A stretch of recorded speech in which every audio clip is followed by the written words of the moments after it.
Hey friends, it's nighttime, but I hate meal prep. So I don't usually meal prep during the week, but I have tennis elbow. And if you know something about an Enneagram 7, it's that we hate pain more than anything. So I've had tennis elbow for like 2 months now. I ceased lifting weights, which was really sad for me because I also had a broken calf muscle. Anyways, but then the naturopath did acupuncture on it, which was super painful. And then she said, maybe it's like just some inflammation. So I was like, I need to do Whole30. So anyways, I'm not totally doing Whole30, but I'm kind of like gearing myself towards a Whole30 situation. So buffalo chicken casserole from Paleo OMG, back in 2016, started making this and then forgot about it. So I have roasted my, oh, do you see the steam? Do you see that? No? I've roasted my spaghetti squash. And then tomorrow morning, I'm gonna fry up some chicken and vegetables and I'll be back tomorrow morning to chat with you then. But yeah, Enneagram 7 will do anything to avoid pain. So I'm definitely trying to cut out a lot of the, anything processed or sugar or any of that jazz and see if it takes my inflammation down. This is just the thing that happens is you turn 38 and like last night we had a charcuterie board with our kids for movie night. And within like an hour and a half, my fingers felt tight. Is that what happens? Is that what happens as we get old? Oh, it's just gross. And I can hear my knees all the time. Anyways, enough of that. Hope you have a good night and we'll be back here tomorrow to prep the second half of this casserole. Then I'll eat it every day because I think my husband thinks it's gross. You'll love it though. Hey guys, happy Sunday. Little Lego maker back there makes my heart so happy. Don't you just love Sundays? They're so good. So we need 4 tablespoons of butter or ghee or coconut oil. I bought organic grass-fed butter to make ghee, but then I feel like I don't know how and I don't feel like doing that today. 2 cloves of garlic, 1 medium carrot diced, 2 stalks of celery, 1 small red pepper, and a pound of ground chicken, and then all the garlic and seasoning. So I'm gonna get prepping that. And I actually have to make my own mayo, which you're supposed to do if you're doing Whole30 anyway, which I'm not really doing Whole30, but I'm gonna do a whole bunch of that in the next 2 weeks. Sounds like I'm commitment phobic. But anyways, have you ever made your own mayo? It's fun. It's actually pretty good, but I'm gonna have to make it with olive oil. Is that bad? Maybe that's bad. Okay, so I decided against making my own mayo because I just have a weird feeling that it's going to be weird with olive oil. I think avocado oil is just more of a neutral oil and I don't have any. So I'm just gonna use whatever mayo I have and it's just not really a Whole30 dish. But I like doing stuff illegitimately. Oops, I just flipped spaghetti squash everywhere. So like I said, I'm always worried. You find out about people who have autoimmune disorders and stuff and I'm always like, I don't wanna be healthy after I find out. Sorry, got a phone call. So I don't want to be healthy after I find out. Oh my gosh, someone really wants to talk to me. It's my sister. I have to call her back. This is why I love Diet Coke. So can't have it all. Anyways, not making my own mayo. Just gonna do store-bought. So there you go. Sometimes I find that butternut spaghetti squash is just too wet. So I actually roasted it last night and then let it sit out all night with just one of my shower caps on top. And now it has way less moisture, which is good because it can get watery, this recipe. You don't want that, that's gross. Usually when it calls for vegetables, I just freestyle it. Like they said a medium carrot, this is definitely a large carrot, but I don't care because vegetables are so good for you. And then it says a small red pepper. This is a massive red pepper, but I actually might just use this opportunity to cut some stuff up for my kids for their lunches because my kids eat a lot of peppers. And we buy organic peppers at Costco now, they're so economical, which I love because obviously every single year, peppers are on the dirty list, the naughty list. Ooh, they're on the naughty list for bad vegetables. And then because I think everything should have onion, and usually I would use white onion, I'm gonna throw this red onion in because everything, if you love onion, fill your boots. Like, do what you gotta do. I'm gonna turn the camera off to cut this though, because last time I sliced right into my nail. So we've got everything chopped up basically. Just trying to dice it a little bit smaller. It's fun, my kids are in the room, so Say hi, Colston. Hi. I love Sundays, and we just went for a nice hike, and then they wanted to have screen time. And I was like, no, you can have it later today. So obviously they think I'm the worst. And it doesn't take very long, and they're having so much fun Legoing and reading. And I'm like, see, I'm smarter than you are. That's why God made me your mom.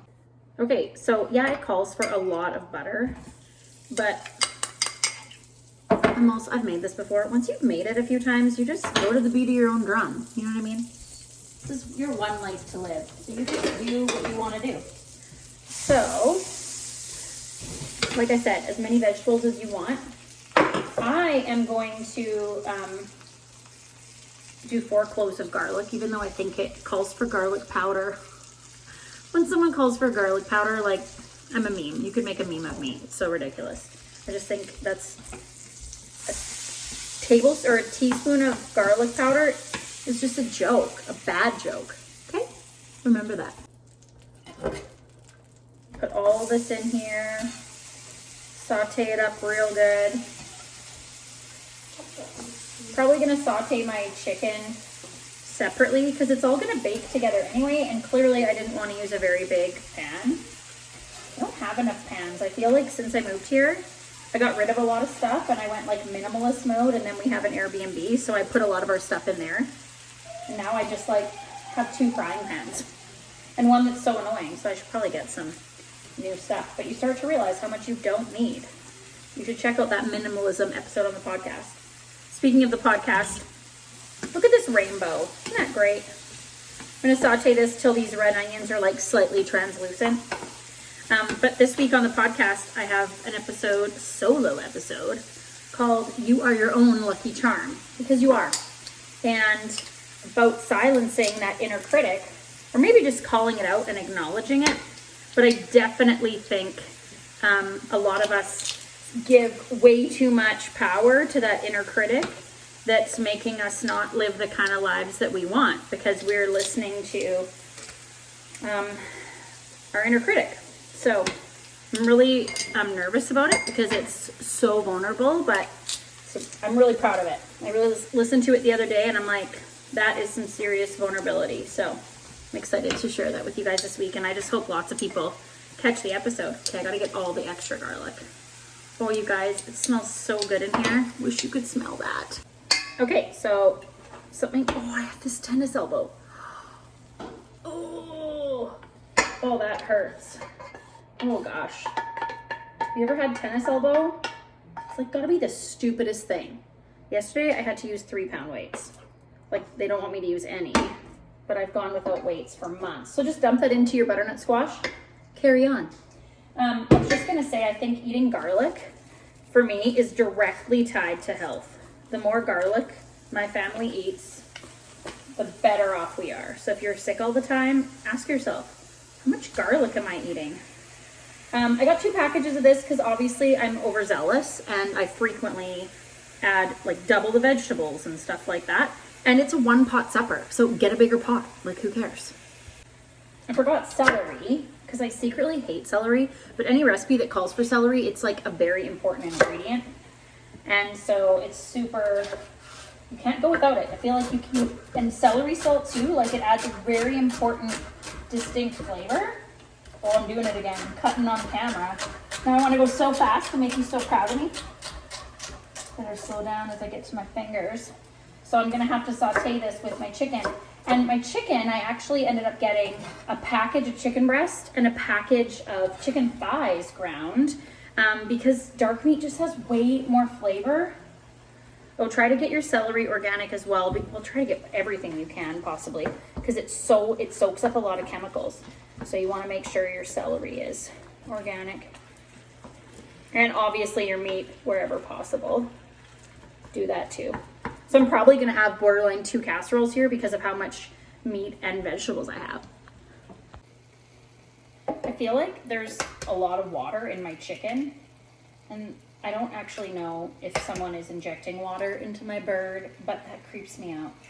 So I'm going to drain off that water. Maybe it's just like a thing I don't understand, but I'm going to drain it off because it creeps me out. And so I'm gonna add 3 whisked eggs. I don't think I said this originally in the first clip where I gave you the recipe. 3 whisked eggs, which just kind of makes it hold together a lot better. And then, well, I'm gonna use what mayo I have. Oh, it only calls for a 1/4 cup. I definitely have a 1/4 cup. So, and then 3/4 of a cup of Frank's Red Hot. Now, like I said, I just eat this myself because I don't want to hear my family complain about it.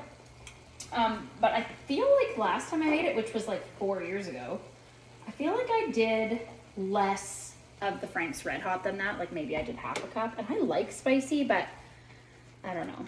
So I'm gonna drain the water out of this meat and then put it all together in my casserole dish. Easy peasy lemon squeezy. I feel like you could actually make a dish like this with vegetables that align with you better. Like if there's certain veggies you like more, I feel like you could very easily use like kind of the foundation of this recipe and then add different types of vegetables and make it a little bit different. But yeah, still super good. Okay, so I'm going to, with my bad arm, maybe I can add this with my good arm. Ugh. I'm gonna add all this chicken in, shake it into my bowl here. Stir it up. We got our eggs, butternut squash, veggies. I don't have my mayo or my hot sauce yet. I picked a very large stoneware pot. This is 3.1 quarts or 3 liters. So it's a pretty big one. This ends up with like the consistency of hamburger meat is really what it does. I'm gonna measure my Frank's Red Hot. Maybe I'll do 3/4 anyway. Ooh, living on the edge. Living on the edge. What do you think, Colston? You gonna have this? You gonna try it? Crickets? No. Crickets? Guess it's kind of a grown-up dish. And then I am gonna start, like I said, making my own mayo because there's something in here. Diosodium EDTA. That does not sound good. Does not sound like something you want in your body. Do you read those ingredients? Do you notice that stuff? And I think what we forget is that our bodies like deserve a fighting chance. And people think I'm crazy because I read all this stuff and I care about it. But you need to care about it too. Because this stuff is so not meant to be in our bodies. And you have to remember, like, there's just stuff all around us. Plastics and phthalates and all those things. Look at that. That's pretty yummy. Lots of colors of the rainbow. Lots of protein. And then I'm gonna put this, once I've baked it, so now I'm gonna bake it at 400 for 30 to 35 minutes. And then I'm gonna put it in individual lunch containers and put it in the freezer so I can have it every day if I want, or have it a little bit here and there. I'm really happy that it's not as watery as it sometimes is. So it's not very watery, and I think that helped leaving the squash out overnight and then draining any liquid off of the chicken was also a really good choice. So that's my lunch prep for the week, and it's just like taste the rainbow. Happy St. Patrick's Day. Enjoy.